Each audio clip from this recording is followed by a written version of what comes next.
பாண்டியன் ஸ்டோ சீரியலில் அடுத்து வர எபிசோடில் என்ன மாதிரியான ட்விஸ்ட் எல்லாம் இருக்க போகுதுங்கிறத இந்த வீடியோவில் பார்க்கலாம். ராஜி கதிர்கிட்ட நான் ஒரு கிஃப்ட் வாங்கணும்னு சொல்லிட்டு சொன்னதும் உடனே கதிர் யாருக்காவது பர்த்டேவா என்ன விஷயம்னு சொல்லி கேட்குறாங்க.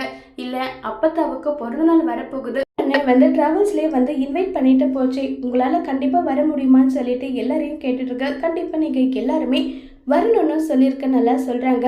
ராஜி நம்ம போகிறதுல எந்த பிரச்சனையும் கிடையாது, அங்கே போனால் தேவையில்லாமல் அவங்களோட விசேஷத்தில் பிரச்சனை அதனால அவங்களுக்கு உடம்பு முடியாமல் ஆகணுமா, அதுக்காக தான் நான் வேண்டான்னு சொல்கிறேன். அதெல்லாம் இல்லை, அப்பத்தாவுக்கு நாங்கள் எல்லாரும் போயிட்டு சந்தோஷமாக பேரம்பத்திங்களோட அவங்க பிறந்த நல்லா கொண்டாடணுன்றது அவங்களுடைய கனவாக இருக்குது. அந்த கனவை நிறைவேற்றணும் நான் ஆசைப்படுறேன் நல்லா சொல்லி பேசிட்டு இருக்காங்க.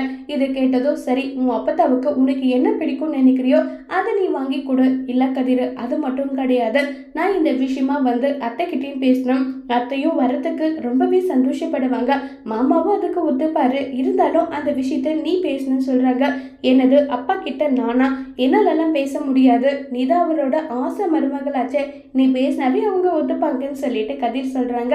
உடனே ராஜி கோமதி கிட்ட கேட்டு நம்ம பாண்டியன் கிட்ட பேசலாம்னு சொல்லி முடிவெடுக்கிறாங்க. அதோட இந்த பிரமவை முடிச்சிருக்காங்க.